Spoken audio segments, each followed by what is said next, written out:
You're listening to a Shojirra Studios production. Welcome to Crucible, the Unmoored, written by Darrius Young.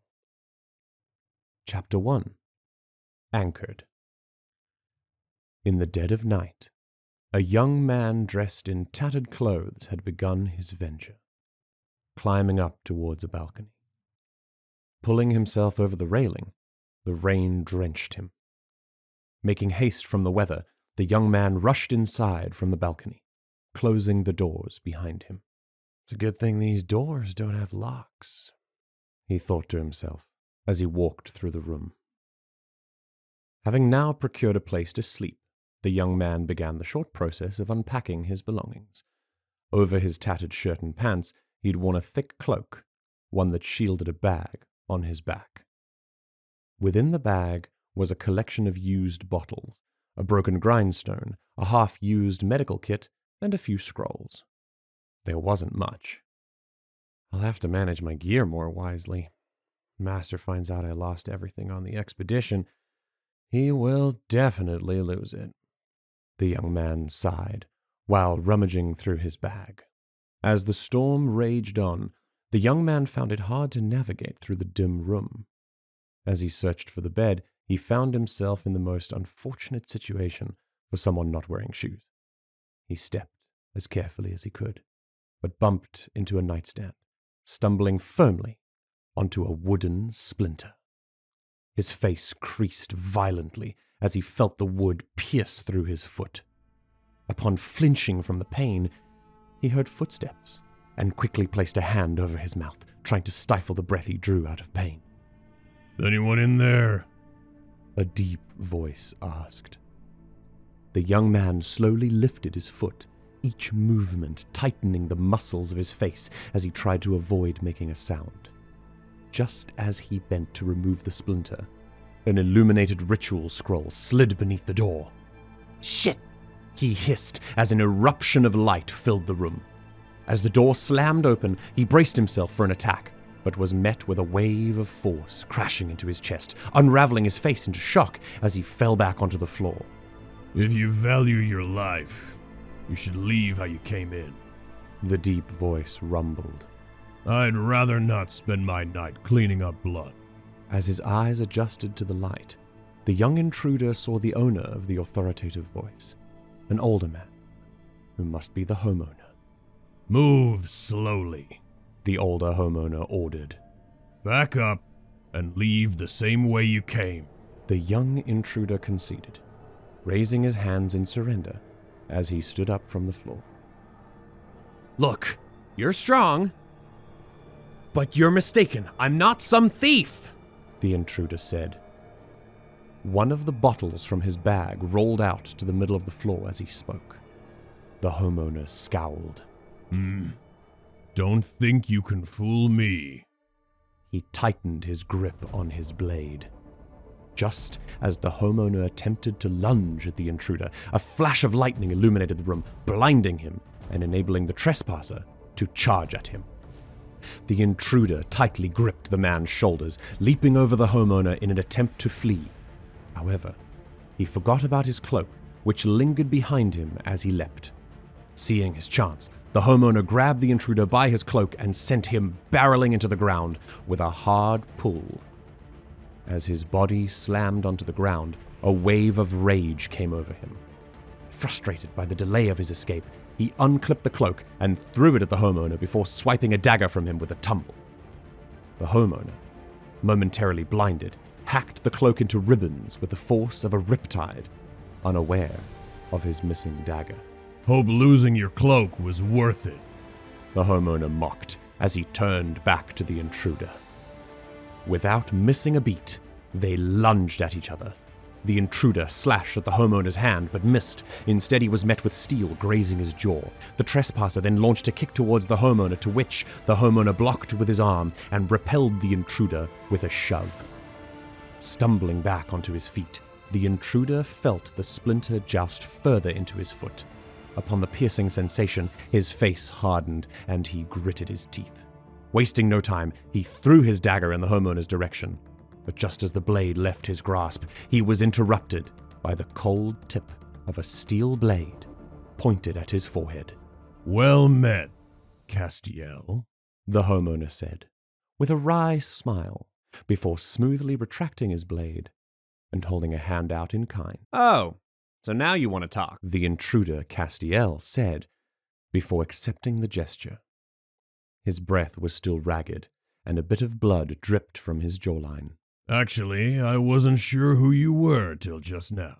The homeowner, Albert, noted. Next time, go through the front door like a normal person. If you didn't want to fight, you should have made yourself known. Albert chastised as he brushed his finger over the fine cut on his chin. It's a bit hard to talk while trying to stay alive, Castiel shot back. but at any rate, I will ensure I don't misplace my key again. Castiel and Albert dusted themselves off before greeting each other properly. That's no excuse, Kaz. Albert added as he lit a candle to light up the room. You should have said something. But never mind. Tell me, how have you been? The last time I saw you was when you went to the Architects Guild. Albert asked while inspecting Castiel's feet. Castiel sat in the middle of the room, pulling the splinter out from the bottom of his foot. Has it been that long? He thought to himself about the events over the past 2 months. Castiel and his master, Albert, were known for taking on quests for guilds, but never officially joining them. When Castiel was still just a knight-ranked crusader, Albert had instructed him to make himself a familiar face with the various guilds. Amongst all the guilds, he favored the Architects Guild, who were known for building settlements, maintaining outposts and forts, and building simple, yet unique, houses. Obliging his master's teachings, Castiel took on almost every available quest for those outside the guild. He only avoided the listings that he thought would end in bloodshed. Aside from those, he did anything and everything from aiding in goods transport to providing said goods. After a while, some of the more well-known members of the guilds noticed his frequent assistance with their work. They then offered to let him go on an expedition to build a new settlement on an eastern island. It was an offer that he thought was too good to be true. Yeah, that's right, Castiel said. You were there the day we headed east. So much has happened since then. It feels like it's almost been a year since I left. While listening to Castiel's tales from his adventure, Albert began to notice that his student wasn't properly dressed. His feet were slightly bloody, and his outfit was littered with holes. After glancing around the room, he also noticed the lack of weaponry belonging to Castiel. And I'm assuming this tale doesn't end well? He remarked, interrupting the young crusader. No, I'm afraid not, Castiel admitted. Within the 3rd week of our expedition, we lost over half the group. I always wondered why expeditions of that nature were rarely posted on the public boards. I finally got my answer when I saw one of the senior members of the guild die to a faction of bandits. His face darkened at the memory. The rest of us were forced to retreat, he continued. After the deaths, the other members decided it would be best to report back to the guild. They paid what they could, but it wasn't enough to get me back. Castiel's face tightened as he clenched his fists. Albert rested his hand on Castiel's shoulder for a moment in comfort as he spoke. I'm sure you did your best. He stood up and made his way to the door. Besides, he halted at the doorway. Everyone knew the risks of doing an expedition like that.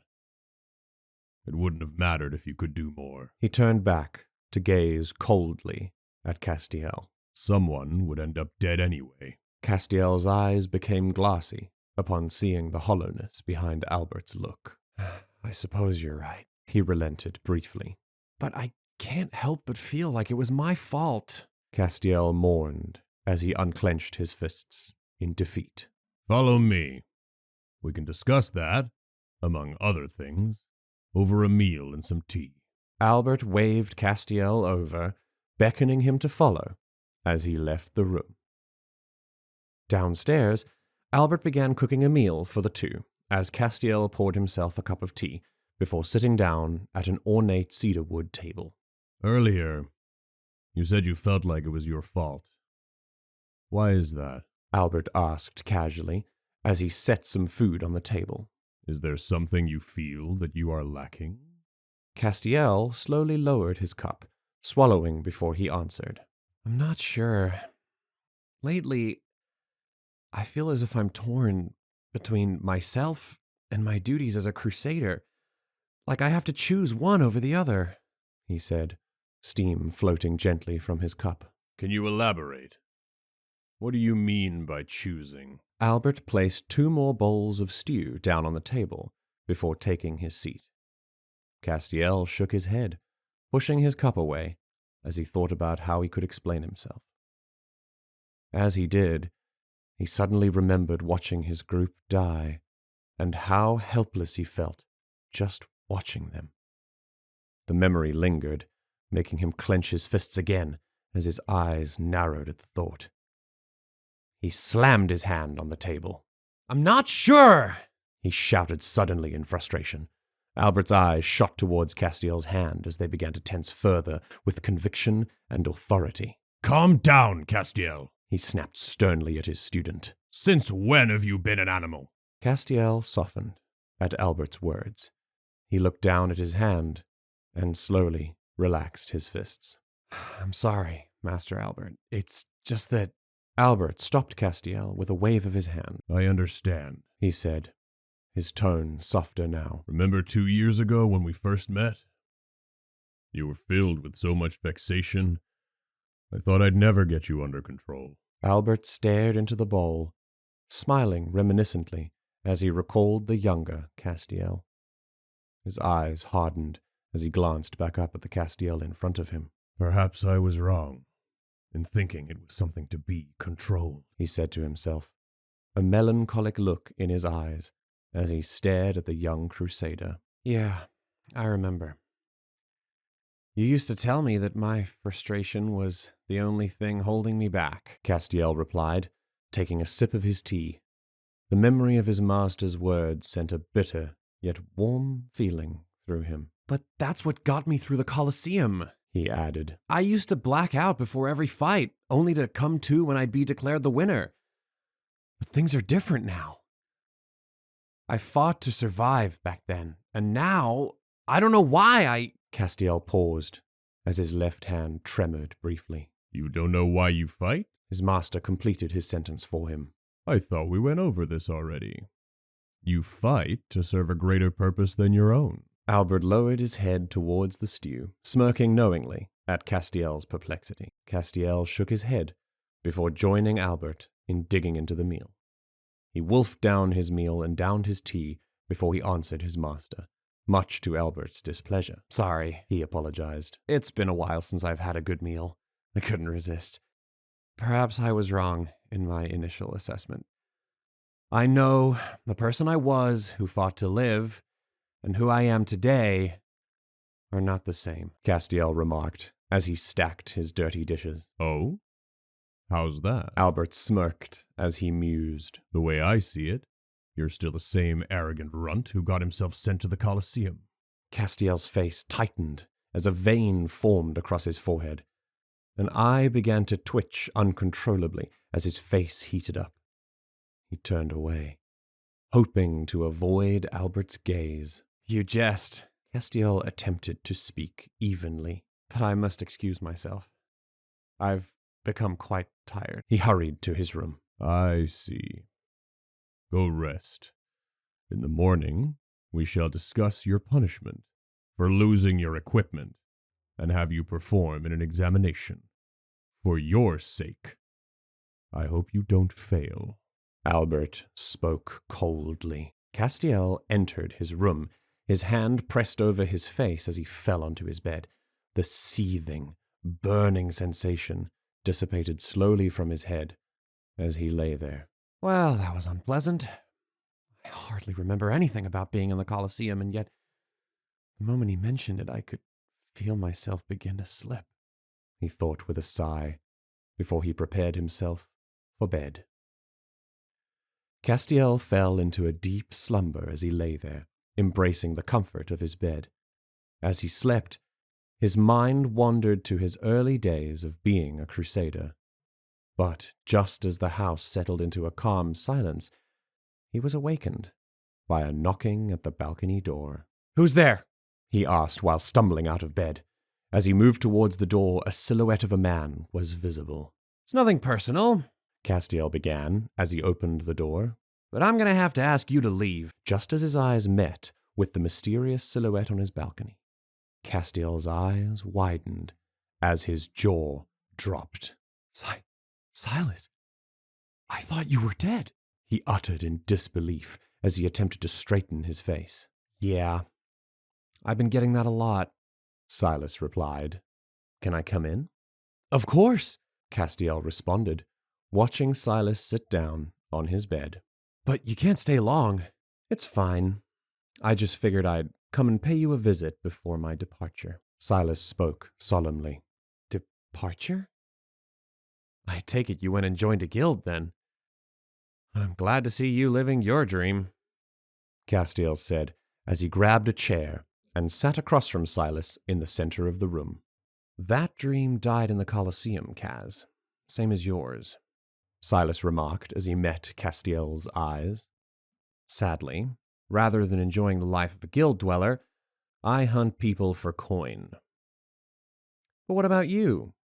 This place looks nice. Seems like you went straight to work after your service."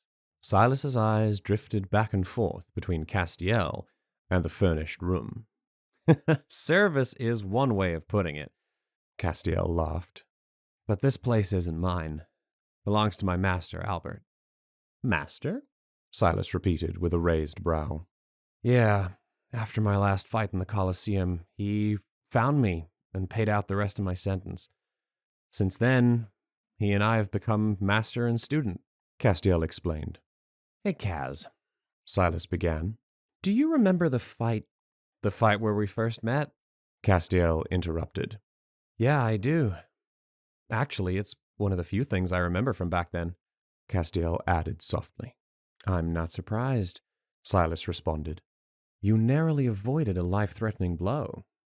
I don't know which is more impressive, the fact that you continued to fight, or how fast you countered," Silas mentioned, pointing at Castiel. "After that, I can't really remember anything before meeting Albert," Castiel replied. "I just know a lot happened between that fight and my release." He ran his hand through his hair as he spoke. While they reminisced about their shared past, Castiel recollected on his and Silas's similarities. Both had a naturally high aptitude for fighting, although Silas seemed to enjoy it more than he did. "You know, after that fight, I had to take the lead every time we collaborated," Silas boasted. "Really?" Castiel mused, his head tilting questioningly. "Yeah. After you got hit, everyone thought you couldn't fight as well as you did anymore. But as soon as your feet touched the ground, you'd become an animal.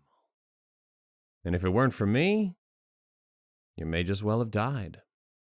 I was the only one who could match your bloodlust." As the words left his mouth, Silas flashed a modest grin. His smile widened as the memories flooded his mind. "It's hard to believe that I used to be like that," Castiel noted. "Recently, I've been pondering whether or not I should leave this life behind." Silas's eyebrows knotted as he raised a curious glance at his friend. "Don't tell me you've gone soft, Kaz." Castiel sighed. "Look, nowadays, I just can't be the person I was back then. Believe me, I've tried, and it didn't really work out for anyone anyway." As he spoke, his expression grew solemn. "Sounds like your master has made you frail," Silas spoke bluntly. "Remember what it was like to be free, Kaz. Filled with passion. Not having to worry about anything or anyone.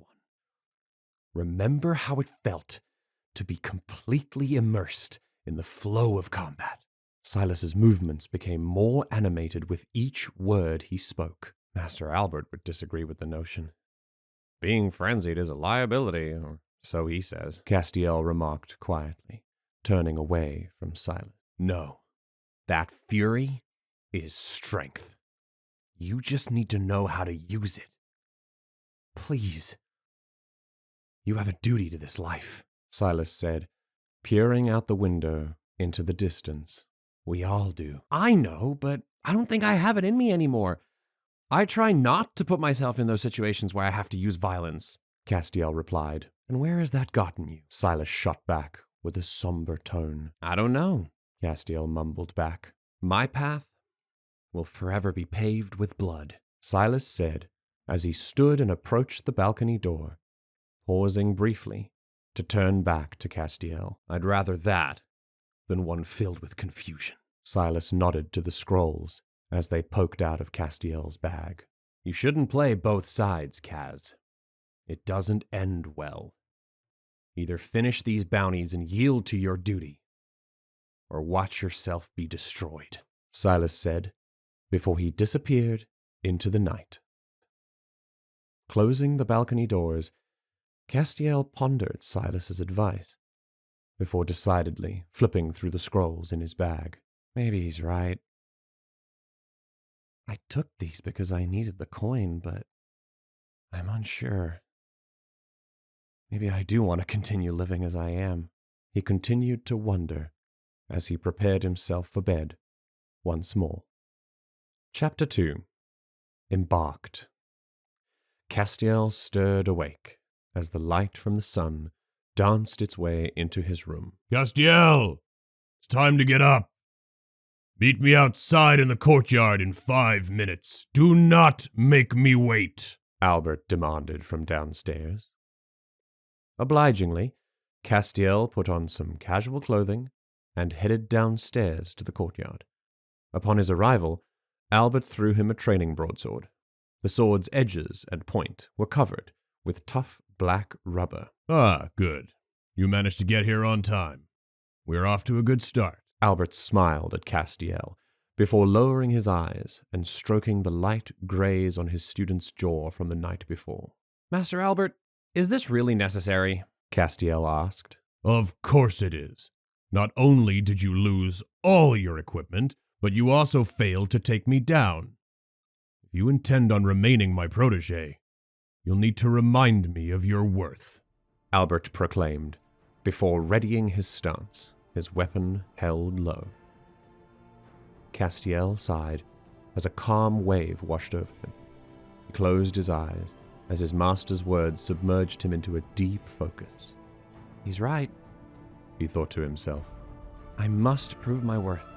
He raised his sword over his head and bent his knees gently as he took his stance. As their eyes met, the skirmish between master and student began. Castiel was the first to make a move, charging at Albert with a downward strike. Albert quickly countered with a spinning slash. Upon clashing, they entered a dance-like rhythm of strikes, each hitting harder than the last until Albert knelt low and drove his broadsword through Castiel's guard. As the sword bruised the skin on his face, Castiel quickly jumped back, taking a defensive stance before lunging at Albert again. And once more, Castiel was met with a spinning counterstrike by his master, a signature move his master had. But before Albert could complete his spin, Castiel's sword whipped around him, and at that moment he used the force of his master's attack to tackle Albert. As they fell, Albert drove his knee into Castiel's chest, pushing him away as his sword flew out of his hand. Lying a few feet apart from each other, their eyes met for a moment before they quickly rearmed themselves. Locking eyes and with a nod towards one another, they took the same stance, their blades resetting across their arms as they stood, prepared to cross blades again. Now! Albert shouted. In a flash, Castiel appeared before Albert, thrusting his blade forward. Albert, shaken by the sight of Castiel's determination, challenged the strike with one of his own. He swiftly recovered, spinning around Castiel and delivering a decisive blow to his back. Or so he thought. In the moment when Albert turned away from Castiel ever so briefly, he turned back, only to be faced with the broadsword, inches from his chest. Will that do, Master Albert? Castiel asked as he panted. You took advantage of my confidence. Well done. You pass, Castiel's mentor replied. Thank you. Castiel slowly lowered the weapon, tossing it to the side. As the sword hit the ground, Albert quickly pushed his elbow into Castiel and flipped him over his body to slam him into the ground. However, you still have much to learn, Albert remarked, standing over a now red-faced Castiel. Before we return inside, I need to discuss something with you, Albert stated while extending his hand to Castiel. Is this about the punishment? Castiel glared at Albert as he pulled himself up and dusted his clothes. Until you can prove to me that you're capable of overseeing your equipment and funds, all your earnings and purchases will be done through me. And before you get frustrated, I will pay you back your funds through an allowance, which means you will no longer go on any expeditions without me or my permission, Albert instructed. Also, before I forget, you are banned from drinking during this period. Am I understood? Albert glanced at Castiel as he gathered the sparring swords. Yes, sir. Castiel sighed, and he began to head back inside. Hold on. Albert halted him. There's something I need to clarify about what I said last night when I mentioned that your purpose is to serve something greater than yourself. Albert spoke. What I meant was that our duties as crusaders can often take a toll on our minds. Some of us lose focus and become uneven, so to speak, letting our duties fully consume our minds. Unmoored? Castiel muttered. Yes, precisely, Albert agreed.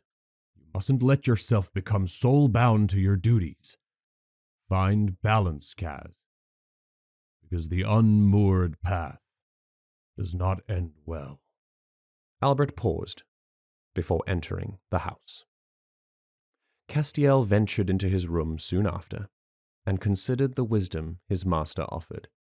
As he began to reflect upon the meaning, a foul odor caught in his nose. He looked about the room, but soon realized the stench was coming from himself. Gross, he uttered before he quickly began to undress and headed to the bathroom to draw a bath for himself. It would be the first time in a while that he would get to relax in a hot bath. As Castiel filled the bath with water, he heard Albert pause by the door. Kaz, his master spoke. I have a meeting with a noble lady from the Gatherers Guild later this afternoon.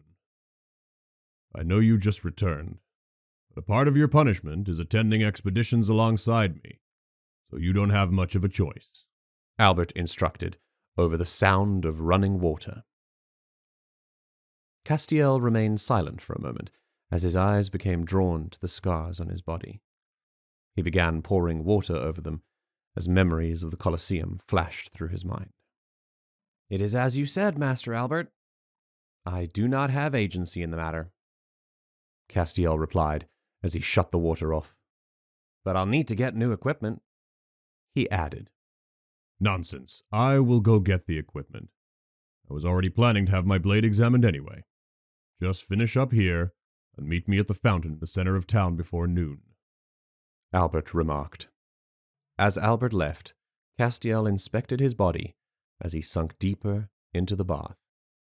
Each scar, from his back to his arm to his chest, brought back many memories of his many near-death experiences. But none of his memories were complete. As he thought about it some more, he paid less attention to his skin, which had begun to wrinkle in the water. Once aware of it, he promptly left the bath and dried himself off. As he got dressed, he picked out a soft white poet shirt, loose-fitting pants, and a spare pair of padded leather greaves, all gifts from Albert. I wonder how many things have changed since I left, he thought as he left the house. As he walked, he saw some children playing in the streets, and a few feet from them stood a small party of knight-ranked crusaders discussing their objectives. As he continued down the street, he saw more people going about their day. Initially, the sight was pleasing. His eyes were soft, and his mind relaxed. But as he continued, he felt an unease that crept over him. After passing a few buildings, he came across a tavern only a few ways down from the center of the settlement. Entering, he was met with the sour stench of ale and body odor. Both men and women alike, drunk and singing, the typical way most crusaders celebrated after completing an expedition. Making his way to the counter, he settled down and felt genuinely at peace for the first time in a while. Standing before him was a bartender of high stature.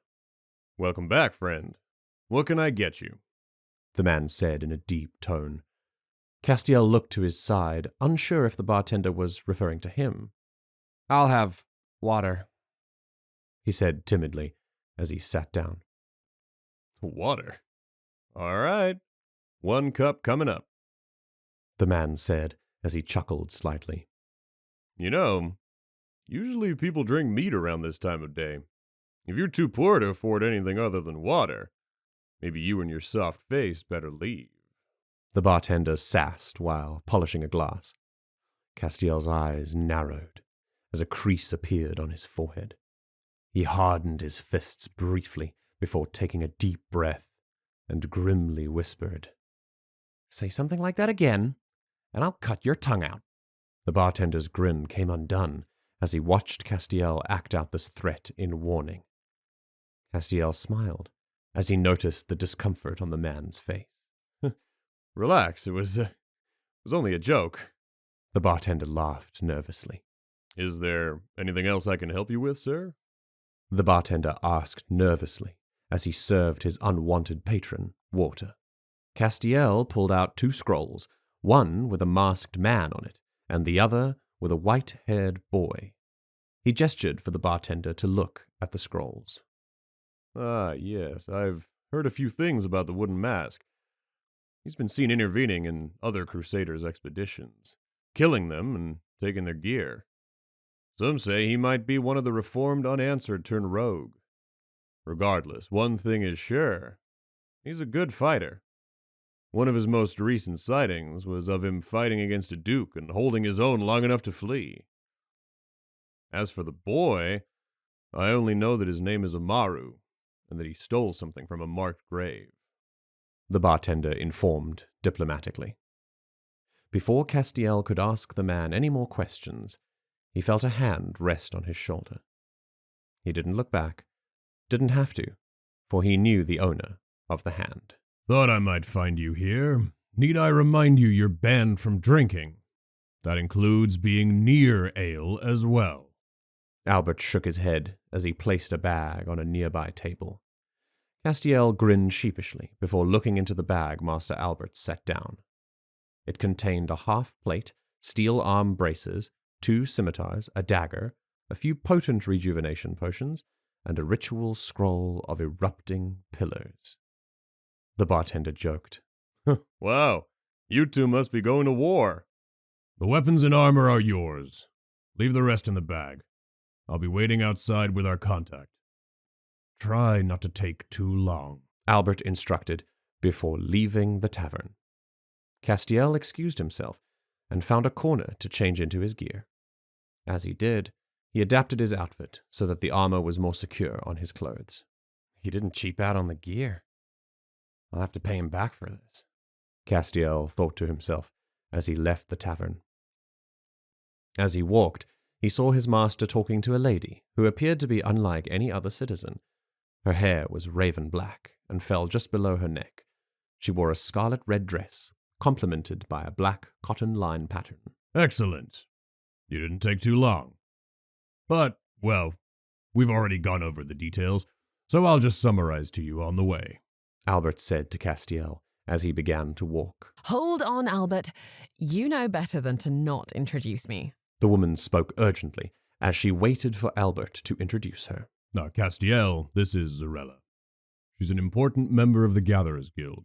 Do your best to get along with her," ordered Albert. "It's a pleasure to meet you. I'm Castiel," he said as he bowed. "If you're satisfied, Zarella, I'd like for us to move on. We're burning light," hurried Albert. "Fine, let's go," Zarella uttered, annoyed. The expedition was simple. Albert and Castiel were to escort Lady Zarella to a hidden, abandoned fort recently discovered by the Gatherers Guild. The fort was located on a nested island at the center of a vast lake. There, she would record anything that seemed important, while the two men kept her safe. For this expedition, we'll be taking a carriage, traveling to the fort and back, which should only take a few days if we don't make any unnecessary stops. I've already purchased a 3-person canoe for when we reach the lake. Albert explained. Got it. And I'm assuming the path we're taking will be dangerous, so... Before Castiel could finish his thought, Albert threw a heavy bag to his feet. As Castiel looked down, he saw the bag brimming with arrows and rope darts. I see. Guess we're indeed going to war. Castiel caught himself smiling as he inspected the arrows curiously. Zarella, before we depart, is there any loose information we should know about the fort or the surrounding area? Albert asked as he paid for the carriage. Nothing that should concern you. Oh, and need I remind you that I only requested 1 escort. Since you are bringing your protégé, you will be responsible for dividing the payment. She clarified while climbing into the carriage. Yes. I remember noting that Castiel's presence will not affect our deal. He will receive 10 gold coins and nothing more, Albert assured her as Castiel finished loading the supplies. 10 gold? Castiel repeated to himself under his breath before being blinded by the sun reflecting off his arm braces. Were you saying something, Kaz? Albert asked as he took the reins of the carriage. No, never mind, Castiel replied as they set off. The party reached the lakeshore within a day's time. The only obstacle they encountered were rabid wolves, which Castiel soundly dealt with. After the canoe was unloaded and carriage and horse hidden, they dragged the canoe to the shore. They began traverse through the lake towards the island. As they drifted away from the shore, Castiel began to feel unease as they paddled. His mind had wandered back to his interactions with both Silas and his mentor. Once the architecture came into view, Zarella sprung into action. Having never seen anything like it, she quickly began journaling the details of the structure meticulously. The wood is well aged, but it looks like fragments of stone were embedded in it. I wonder if where we are standing may have been a forgery or some kind of kitchen. She muttered as she wrote, before ordering her guards to move some debris. Kaz, you go scout out the area. I'll help Zarella. Signal me if you're in danger, Albert instructed, while watching Zarella pick up a flower and draw a picture of it in her journal before putting the flora in her hair. Castiel ventured out into the nearby forest as instructed. After looking around a bit, he came across an oddly positioned stone. Upon closer inspection, he discovered the stone to be fake, hiding a box with a stash of gold, weapons, 2 veils, and a black robe with a mask on top of it. This mask looks like the one from the poster. No, it's similar, but half of it is smooth and white. Castiel ran his fingers along the right side of the mask, feeling the texture of the metal in its composition, before touching the left side, which, by design, resembled more of a leaf. As he investigated the contents of the box under the stone, he suddenly felt a warm sensation trailing from the back of his head. Before he knew it, he found himself lying on the ground, feeling euphoric as blood dripped alongside the back of his head. Just before succumbing to unconsciousness, he could see someone standing over him, reaching for the mask. Meanwhile, Albert and Zarella were looking around the ruins for clues regarding the builders of the fort. Albert, what do you make of this? Zarella asked as she brushed off the dirt on a stone carving. I've never seen markings like these. Maybe Cass will know. He's worked in the Architects Guild a lot. Perhaps they have come across something similar to this before, Albert said, before calling out for Castiel. There was no answer.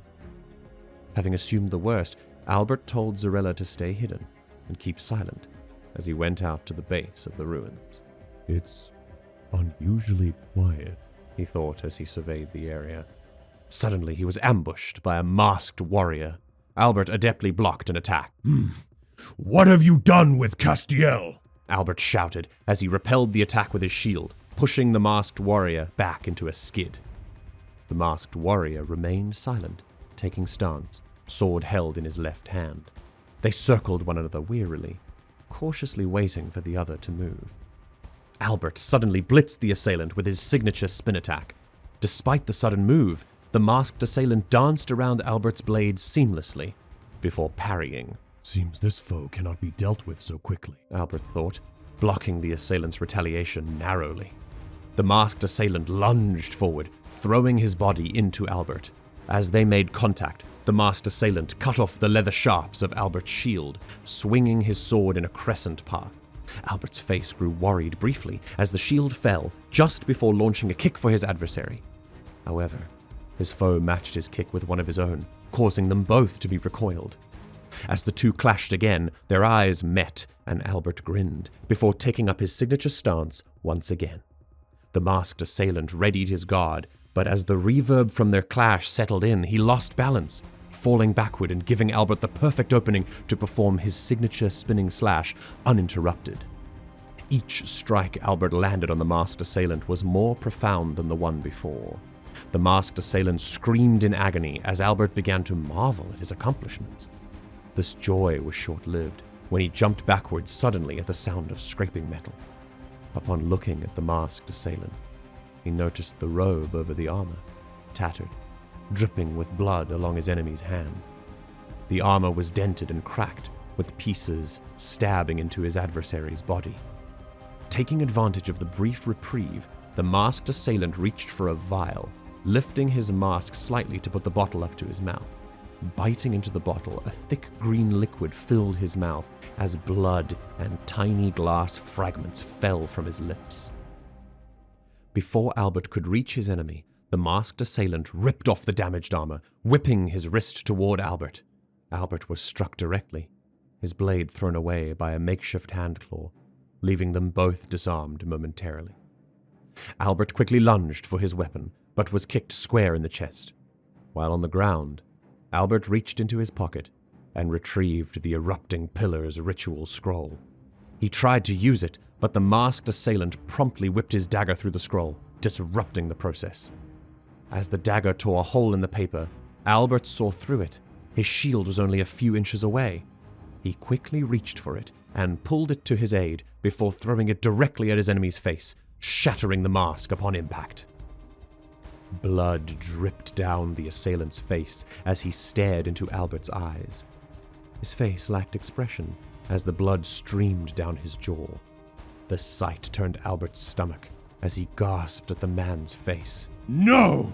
he yelled as he locked eyes with the man. "What's come over you?" He faltered back as he tried to make his escape, but his body lacked the strength to move, only pulling himself a few inches away before the man grabbed him by his hair. As Albert tried to pull the man off, he watched as he was lifted from the ground, his arms fighting desperately over his head. As he struggled, he saw something he had only heard rumors about. On the man's arm was a glove with a gun-like attachment. The man looked down at Albert, his teeth covered with blood, as a cold, wide grin consumed his features. Then, a deafening bang broke the silence, before Albert's body fell limp against the ground. Looking down at the lifeless Albert, the man began to cry, his tears soon becoming a demented laughter. When the smoke cleared from his hand, he removed the glove, his knuckles bleeding. He reached for one of the rejuvenation potions from Albert's bag before gleefully entering the ruins, dragging his sword against the ground. Shortly after, Castiel awakened to his body being dragged before suddenly being let go, slumping him onto the ground. "Look who finally decided to join us," Castiel heard someone say from amidst the dark. The left side of his face felt numb as he tried to look around. He still felt a warm sensation over his head as he tried to move. "Who said that?" he asked while looking around the dark room frantically. As his eyes adjusted to the dimness, he discovered two bodies lying next to each other a short distance away.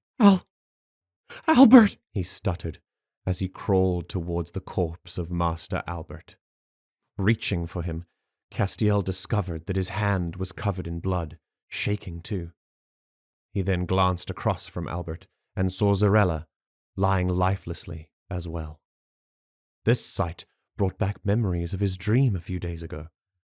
Suddenly, he felt his body being pulled again before he could utter another word, this time through the hallways of the ruins. "I think that's enough of admiring our handiwork, don't you think, Castiel?" The voice sounded familiar. However, half of his face was still numb, and he could barely hear from his left ear. "What do you mean by our handiwork?" Castiel asked, while being pulled into a shallow pool of water. "Look down into the water, and you will understand," the voice chuckled, as Castiel peered below. At first, he could only make out half of his face, with the other half shrouded by the stirring water.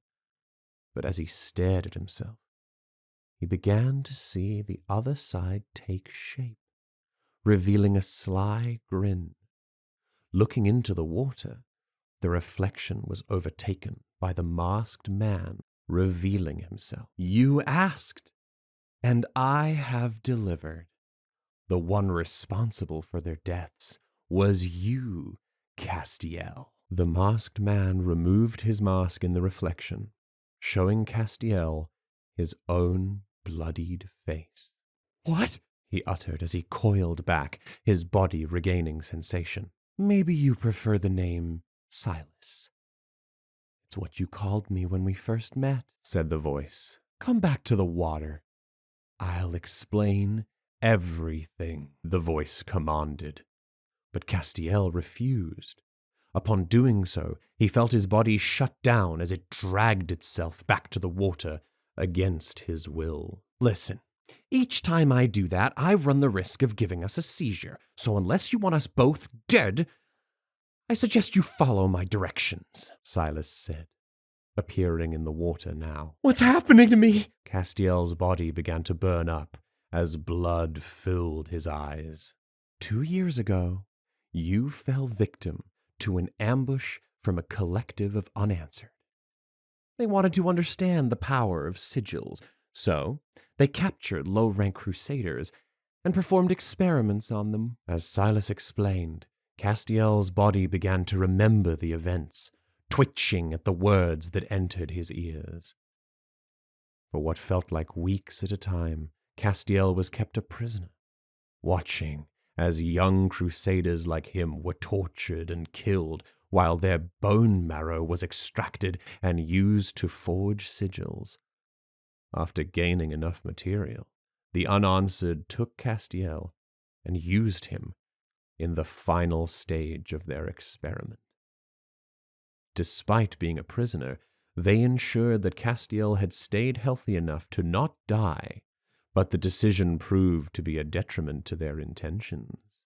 While imprisoned, Castiel had kept one thing in mind: the will to survive. The Unanswered were unsure of the lasting effects of sigils, and they were still trying to figure out how to exploit it. Having only enough materials to make one sigil, they took a gamble in thinking the sigil would turn Castiel into a slave. When they branded us, you were filled with fury. You played over and over in your head how you would kill them all, and each time was more gruesome than the last. Soon enough, your will and desire gave birth to me, a manifestation of your raw killer instincts. Whenever you were close to death, I'd take over your body and save your life. Silas spoke through Castiel's mouth. We faked our passing once the procedure was over and waited for them to untie us. When we were free, I told you what to do, and we escaped, killing a few of them as we did. Castiel tried shutting his mouth as he heard the excited tone coming from himself, but Silas continued. Shortly after our escape, we were found by the authorities, covered in blood. You tried telling them what happened, but someone had already reported us. They said that we broke into their house and killed their family. They were part of the Reformed Unanswered. The authorities believed the other guy over your argument and sentenced us to the Colosseum. Castiel's eyes widened as another rush of memories flooded his mind. He saw flashes of the fights he'd had in the Colosseum, remembering the events leading up to when the sigil had begun to malfunction. I remember now. I was fighting this youth, and during the fight he slashed the back of my head. That's when I first started to black out. No, that's when I finally gained the means to help you. Although you and I are one, I was only a voice in your head until then. After that, I was able to take over your body and protect you until you met Albert. Castiel felt his body being pulled into the water. He took you further from my guidance. Before him, you were able to fight with a frenzy, but he said that made you incompetent, and you listened. Over these 2 years, you stopped listening to me, and I lost the means to aid you until just a few months ago. Castiel grabbed his head and threw it into the water, trying to stop himself from speaking. But just before he touched the water, his body stopped himself. When we watched the leader of the expedition die, I lost it, Castiel remembered. That's when you took over and started going on a bandit killing spree before fleeing. You couldn't stay in control forever, so you hid yourself and tried making me forget what we did. But you got too greedy. Let our anger take control, Castiel spoke, as he slowly reached down to his boots. No, I just wanted us to return to how it used to be. You used to be so fully engrossed in your duty to live. You were unshaken by anything outside your goals. That's why I killed those people. I was trying to make you feel how good it was to be unbounded once more. To get results! As the words left his mouth, Castiel looked back to where Albert's body lay limp on the ground. Master was right. I ignored my responsibilities to myself and my cause. I lacked the balance and gave you the means to act out my nature. Castiel grabbed the dagger and went to swiftly slash the sigil. His body tried stopping himself as he lifted the dagger, but his arm was too weak to resist. With a slash, his body went numb as he fell into the shallow pool of water, his body cold. Castiel finally understood now what his master meant when he said, "The unmoored path does not end well." After that day, our friends were declared dead by members of the Gatherers Guild. As mouths talked, reports of the masked assailant had faded into obscurity, with tales of his acts being used to guide younger crusaders down a more honorable path. However, every now and again, you may come across a new story about the masked man. Those who have encountered him have begun calling him the Unmoored Warrior. The rogue would constantly be spotted nearby bodies of water. He executed countless crusaders, but many of his kills were rumored to be traitors, corrupt and unanswered agents. His kill count was numerous. It was in the hundreds. Some say he is a madman, devoted to one thing and one thing only: killing the unanswered.